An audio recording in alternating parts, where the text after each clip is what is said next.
날씨가 맑은 편이고, 과학이란 무엇인가에 대해서 얘기하고 싶어서, 우리 과학이란 무엇인가? 좀 지루하긴 하지만 바깥을 보면서 과학이란 뭐 이렇게 물어보면 학생들 중에서 과학이 뭐예요? 이러면 어떤 애들은 뭐 침대다 뭐 이런 사람도 있고, 과학은 사이언스 뭐 이렇게 하는 사람도 있고, 뭐 영어 공부도 아니고 헛소리 하는 사람도 있고, 또 교과서적으로 잘 배워가지고 뭐 블라블라블라 하는 사람도 있습니다. 근데 내가 이게 굳이 여기 밖을 보여주면서 하는 얘기가, 우리 이런 얘기를 많이 하죠. 과학은 멀리 있는 게 아니고 우리 주변에 많이 있다. 뭐 일상생활에서 겪을 수 있는 거다. 라는 얘기를 하잖아요. 그래서 밖을 보면서 얘기하는데, 지금 햇빛이 잘 들어오고 있어요. 날씨에. 우리 이런 생각을 해봅시다. 세 가지 키워드만 알면 된다. 뭐 여러 가지 긴 얘기가 있고 복잡한 얘기가 있지만, 아까 얘기한 것처럼 일상생활, 멀리 있는 게 아니라는 거죠. 우리 주변에서 뭐 벌어지는 일들, 그리고 복잡한 얘기, 정의들이 많이 있는데, 이 세 가지, 선생님도 외우는 거 잘 못하니까 이 세 가지 키워드만 알고 있으면 되지 않나. 두 번째는 뭐냐면은 규칙성이에요. 이 얘기를 해보면, 먼저 이름 명제를 한번 생각해봐요. 세 가지 키워드 일단 두 가지만. 아침에 해가 뜬다. 지금처럼. 여러분 교실에 있다면 한번 따라 읽어보세요. 이렇게 하겠죠. 아침에 해가 뜬다. 해가 뜨겠죠. 이쯤에 뜨는 것 같아요. 이렇게 실감나게 그려볼까요?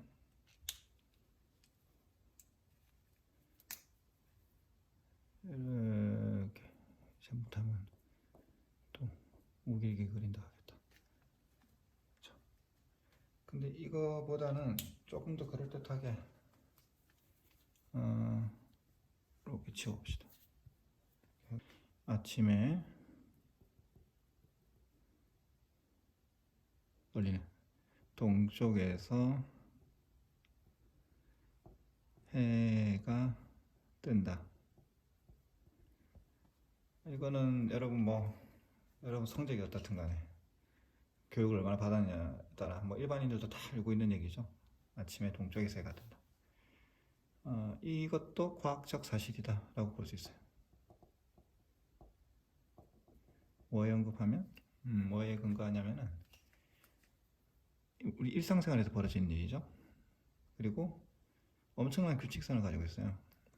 뭐 쌤이 그런 얘기를 하는데, 옛날에 뭐 돌도끼 들다니 뭐 구석기 시절 뭐 이럴 때도, 그때는 갑자기 해가 서쪽에서 떴거나 아니면 여러분이 태어나서 한 17년 18년 살았겠네, 그죠? 그래서 매일매일 고개를 들어 하늘을 보진 않겠지만, 그래도 이 사실을 알고 있죠. 매일매일 동쪽에서 해가 뜬다는 거를 어렸을 때도 배웠고. 근데 어느 날 일어나 보니까 해가 갑자기 뭐 남쪽에서 뜨더라. 뭐 그러지는 않겠죠.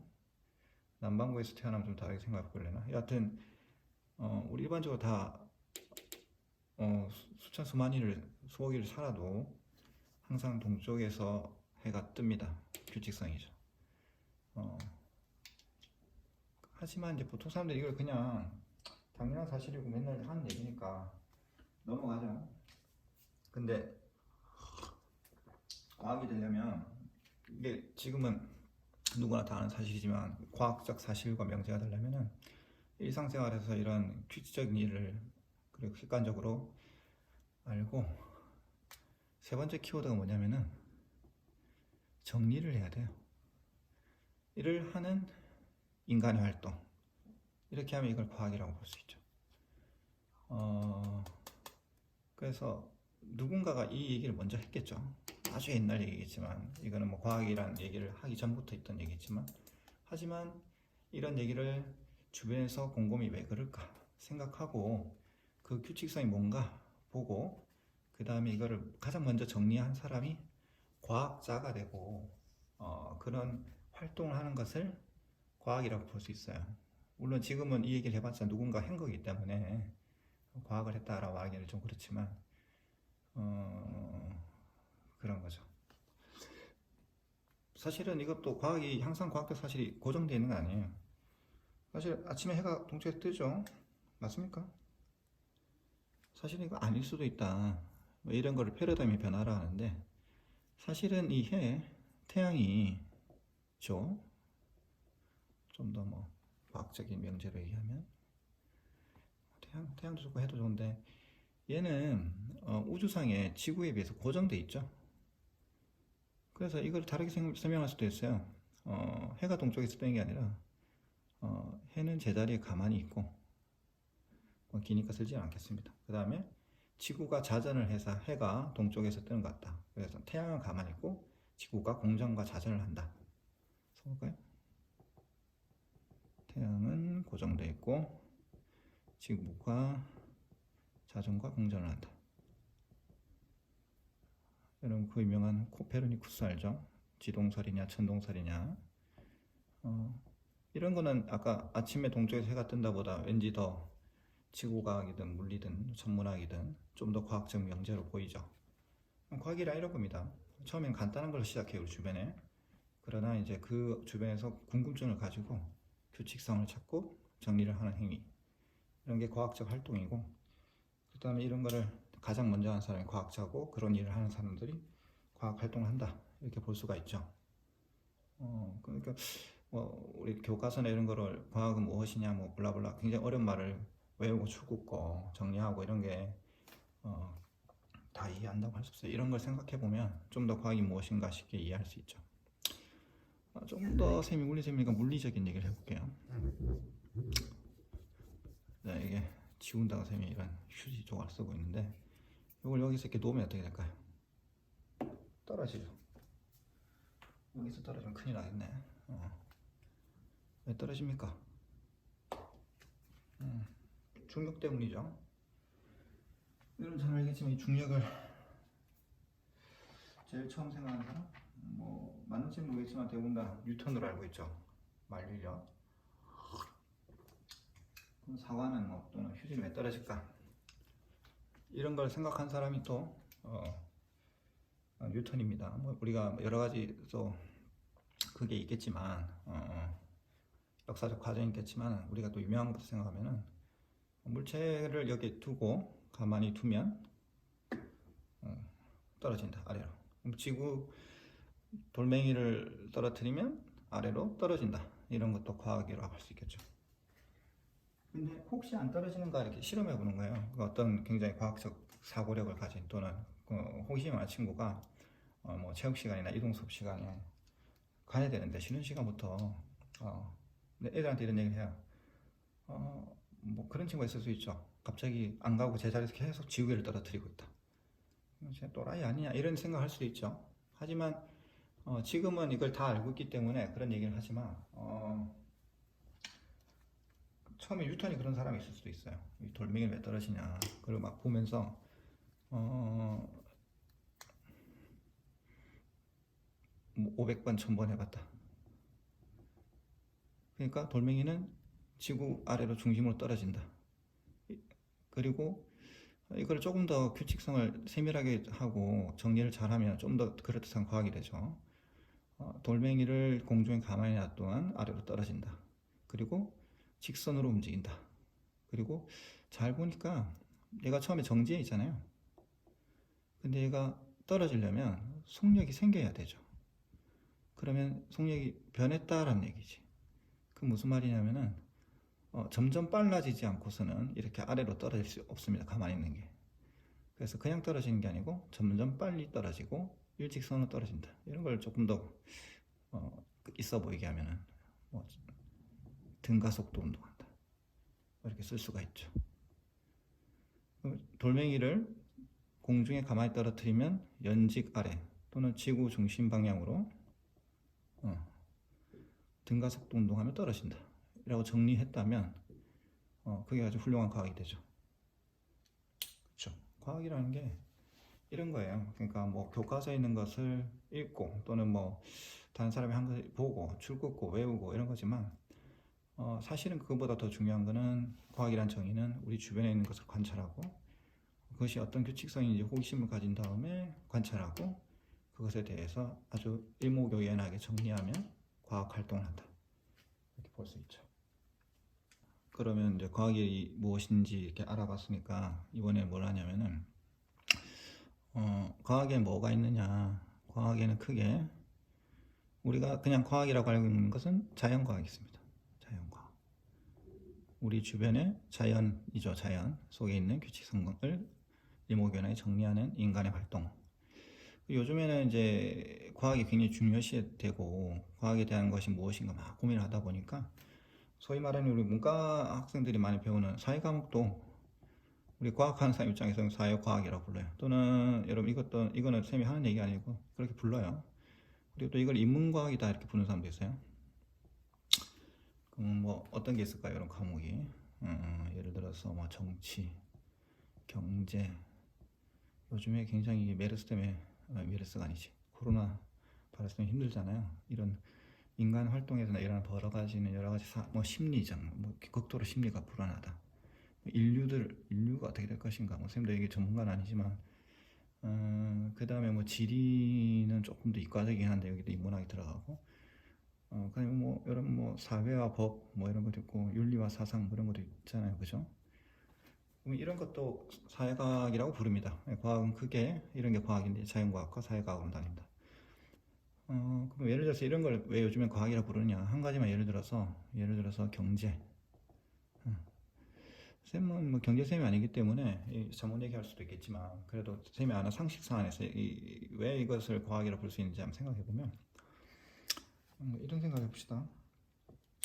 여러분 부모님들도 하실 수 있고 여러분도 하는 사람 없겠죠. 근데 곧 하게 될 수도 있는 주식 봅시다. 주식 이렇게 주가가 이렇게 왔다 갔다 변동쳐요. 지금 같은 경우는 많이 바닥으로 내려갔어요. 뭐 얼마 전에 1400 내려간다. 코스피 지수가 뭐 이런 얘기까지 들었는데 세계적으로 지금 경제가 많이 하락기죠. 근데 다운되고 있다 이 말이죠. 그래서 개미들이 많이 투자를 하고 있대요. 막 살려고. 왜냐면은 언젠간 올라간다고 생각하니까. 근데 뭐 이렇게 댓글들 이렇게 보면 쌤도 댓글들 보는 걸 좋아하는 편인데 지금 들어가는 거 어리석은 짓이다. 더 바닥을 친다며 지하실을 경험할 것이다. 뭐 이런 얘기도 있는데 뭐가 맞는지 모르겠어요. 선생님은 너희 전문가도 아니고 그렇지만 이거를 그러면 여러분이 목돈이 있어. 그리고 이제 주식에 관심이 많아. 또는 부모님이 그럴 수도 있고 사야 될 것인가 팔아야 될 것인가 뭐 이런 거죠. 오늘 내가 이걸 투자한다면 얘가 유지될 것인지 올라갈 것인지 떨어질 것인지 어떻게 하겠어요? 딱 사고 저점인 것 같다 올라갈 것 같다 그 다음에 뭐 운에 맡긴가? 그러지는 않습니다. 많은 전문가들이 또는 일반인들이라도. 왜냐하면은 요즘은 이제 이런 어떤 그 사회적 현상도 일종의 규칙성을 가지고 있어요.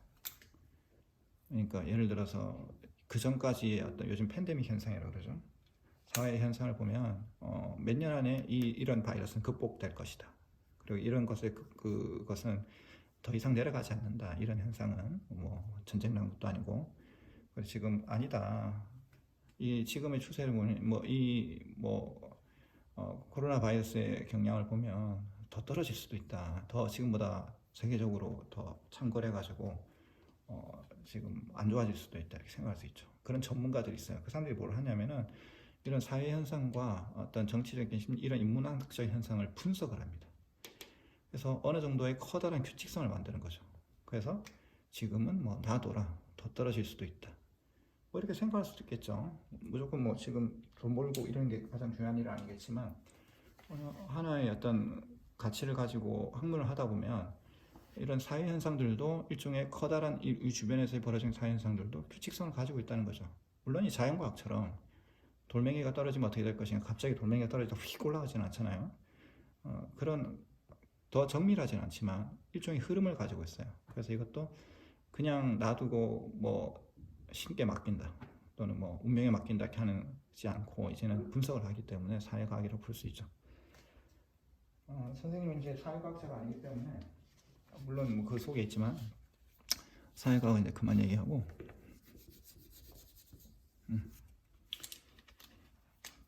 뭐 그래서 사회 과목도 또는 인문 과목도 사회과학이라고 부른다. 이제 자연과학에 대해서 알아봅시다. 선생님 하고 있는 부분이죠. 뭐 아는 사람 알겠지만 자연과학은 크게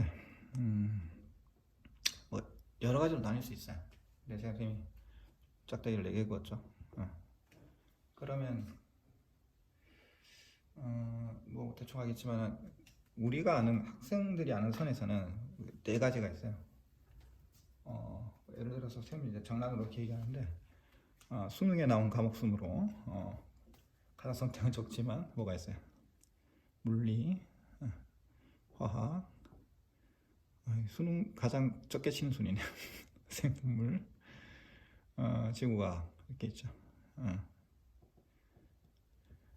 Physics, Biology, 바이올로지네. Chemistry, Earth Science 이렇게 있죠. 자, 이 4가지가 이제 자연과학이다. 우리 주변에서 벌어지는 이제 자연과학 쪽의 분야다라고 볼 수 있죠. 이거를 이제 쌤이 심심해서 분류를 합니다. 과학자들도 분류를 할 때 아무거나 하는 게 아니고 특별한 뭐 생각을 가지고 분류를 하겠죠. 이 4가지 과목 또는 다르게 분류할 수도 있는데 우리는 이제 이게 익숙하니까 가장 성질이 다른 하나는 뭘까? 선생님이 이제 물리기 때문에 물리다 이렇게 생각할 수도 있겠지만 이게 가장 스페셜하다. 물론 나한테는 그럴 수 있지만 쌤 봤을 때는 가장 다른 한 거는 이제 생물입니다. 생물. 왜냐면은 얘만 살아있는 걸 다뤄요. 나머지는 다 죽은 거죠. 이렇게 얘기하면 좀 웃기겠지만 무생물이죠. 그렇죠? 그래서 이런 자연을 다루는 학문 중에서 살아있는 물질에 대해서 고민해보고 이런 과학 활동을 해보는 것들이 생물학이다 볼 수 있다. 뭐 어떤 거 경우에 따라서는 죽었냐 살았냐 이게 경계짓기 애매한 어떤 물질도 있죠. 뭐 단세포 생물도 있고 예를 들어 바이러스 같은 경우는 수명이 굉장히 짧을 거 아니에요. 선생님이 그렇게 지식이 많은 건 아니겠지만 굉장히 작고 뭐 양자역학 같은 데 들어오면 구분이 애매할 때가 있습니다. 하여튼 그런 걸 떠나가지고 살아있는 물질을 다루는 것이 생물학이죠. 그러면 이제 3가지가 남았어요. 물리, 화학, 지학. 이 3가지 중에서 가장 다른 건 뭐냐? 올 것 같아요. 물리다 이렇게 하고 싶겠는데 그게 또 아니라 선생님은 또 이제 지학이라고 생각합니다. 지학. 왜냐면은 얘는 조금 더 매크로스코프라고 그러죠. 영어를 좀 써보겠습니다. 영어 공부하는 것도 좋아해가지고 우리말로 하면 거시적이다. 큰 걸 다뤄요.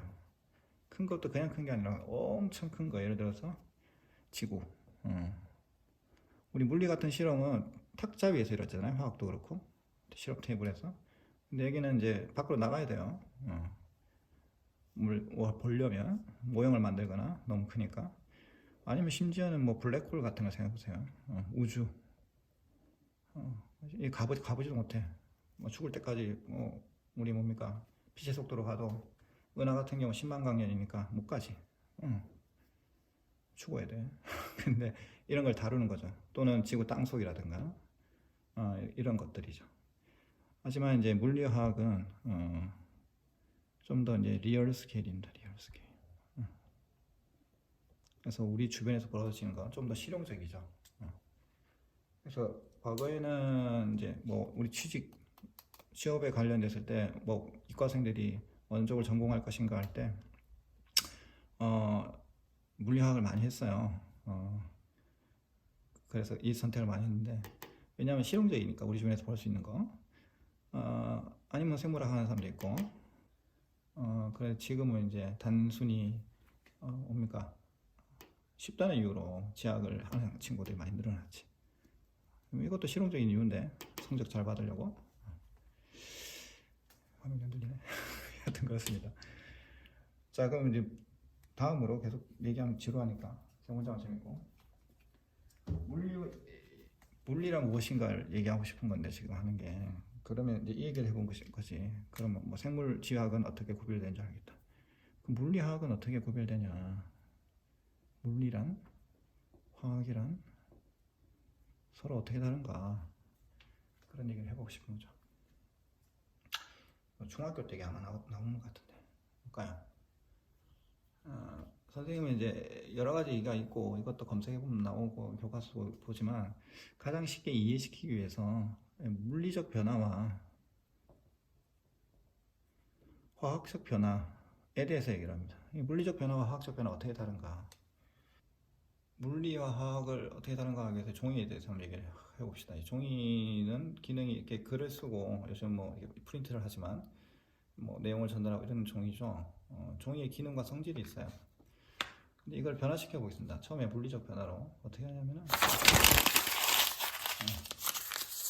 이렇게 구기는 거죠. 그래서 이렇게 던질 수도 있고 친구들하고 놀 수도 있고. 종이 어떻게 됐어요? 구겨졌죠? 어떨 때 이런 일이 벌어질 수 있을까? 예를 들어서 여러분 통지표를 받았다. 근데 성적이 완전 갈았어. 열받아가지고 막 그게 구길 수 있지. 그러면 만약에 이제 엄마한테 보여줬거나 아빠한테 보여줬는데 성적을 보고 안 보일 수도 있겠지만 막 바로 앞에 구겨버렸어. 그러면 구겨버리면 열받겠죠.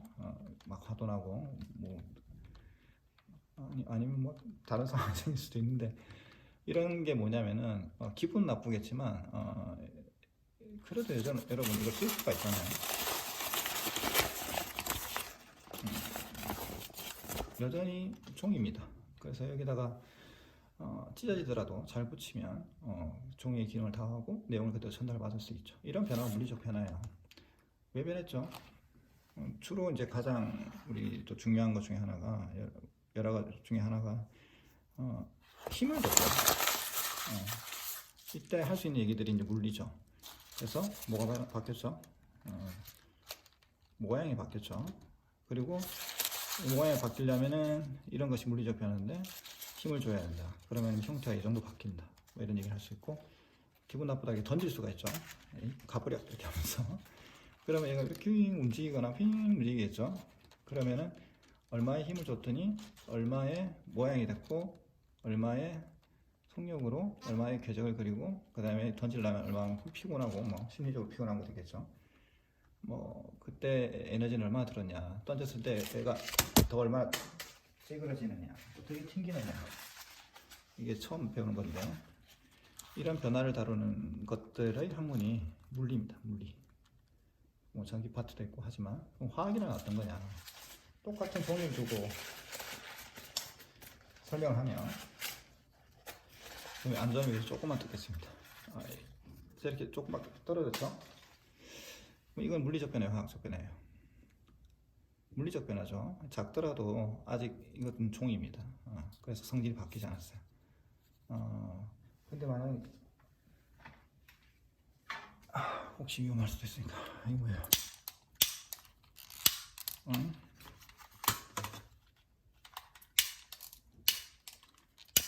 나오네.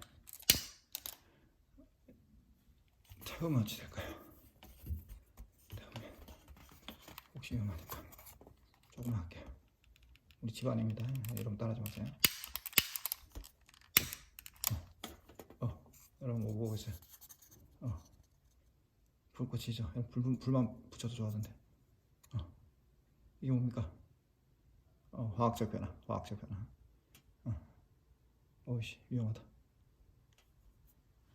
끝. 잘 됐네. 불이 이게 원래 교실에서 하면 화를 타고 주변 보고 좀 쓸어라 이러는데 더 재밌을지 모르겠지만 이제 이런 게 화학적 변화입니다. 왜 화학적 변화냐?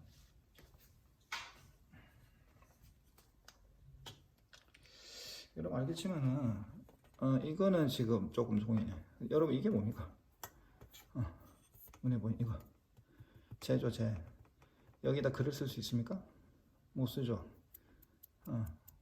뭐 이걸로 콧물 닦고 이러면 바보 되겠죠. 그렇죠. 이 뭡니까?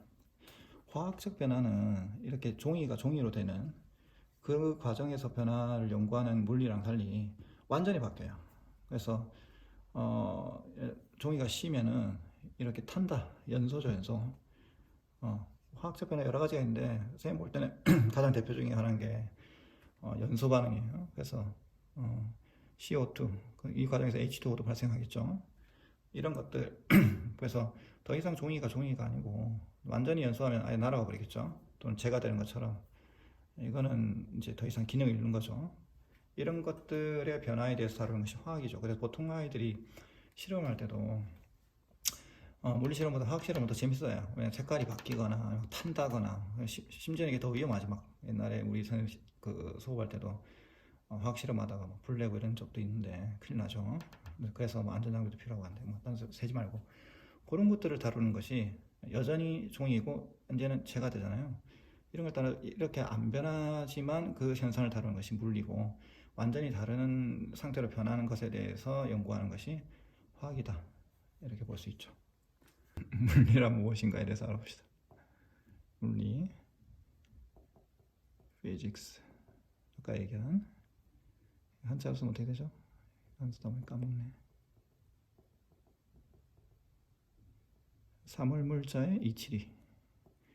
만물의 이치다 뭐 이런 뜻인데 너무 막연한 얘기고 물리에는 크게 두 가지가 있어요. 뭐가 있냐면은 시대별로 나눠가지고 고전 물리 그 다음에 현대 물리가 있죠. 선생님이 정확한지 모르겠지만 이 시기의 차이가 한 1900년 초로 나뉘어요. 지금 2020년이니까 굉장히 옛날이지만 인류의 역사에 비하면 이것도 현대라고 볼 수 있죠. 고전 물리는 크게 뭐가 있느냐? 양대 산맥이었어요. 여러분 고등학교 때 주로 고전 물리를 많이 해요. 이게 고전인지 현대 물리인지 별로 관심이 없겠지만은 제일 처음에 우리 교과서 보면 나온 게 뭐가 있어요? 보통 속력, 속도 이런 거 많이 배우죠. 뭐 거리, 뭐 변이 이런 거 배우는데 그게 역학이에요, 역학. 힘을 주면 물체가 아까 공 떨어지는 것처럼 뭐 종이 딱 쥐었을 때 떨어졌을 때 생각해 본 것처럼 그런 거 연구하는 게 역학이죠. 그 다음에 또 한 축을 이루고 있는 게 뭐냐면은 전기학, 자기학. 옛날에 달랐어요. 전기학, 자기학. 이걸 합쳐서 뭐라 불러요? 전자기학. 이라고 부릅니다. 이 역학을 영어로 뭐냐면은 조금 이상하지만 미케닉스라 합니다. 미케닉스. 원래 미케닉 하면은 기계란 뜻인데 ICS 붙이면 피직스처럼 학문이 되죠. 그리고 전자기학은 전기니까 일렉트로, 그 다음에 자기니까 마그네틱스 이렇게 되는 거죠. 현대물리는 또 뭐라 하냐면은 이게 2009 교육과정부터 들어왔는데 그 전까지는 없다가 여러분을 상당히 많이 괴롭히는 상대성 이론. 그 다음에 북한 하면 떠오르는 그때 주목받고죠. 핵물리. 그 다음에 쌤이 요즘 나도 잘 몰라서 요즘 공부 좀 해보고 싶어하는 굉장히 흥미로워요. 생각보다 막연하지만 양자역학.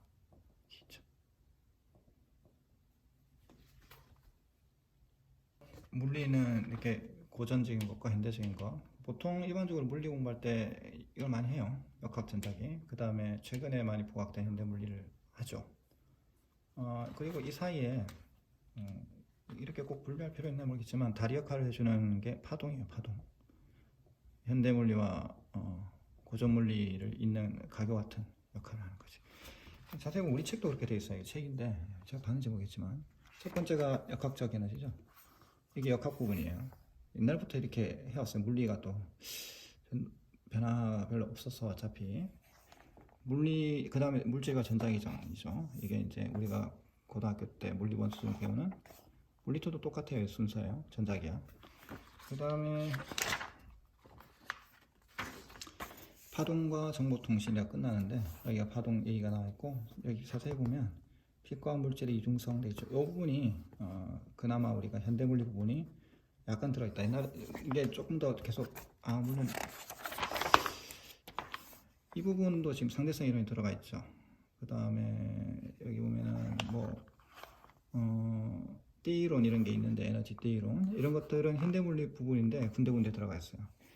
이거 다 사연이 있는데 과거에는 다 그냥 이 순서대로 배웠는데 요즘에는 또 과학의 추세가 뭐냐면은 주제 중심이기 때문에 아까 말한 빛에 대해서 얘기를 하면은 빛의 고전적인 부분 있을런지 모르겠지만 현대적인 부분 그 다음에 이렇게 주제를 가지고 소재별로 연구하는 거죠. 소리는 어떻게 소리와 관련된 스피커에 대해서 얘기할 수도 있고 전자기겠죠.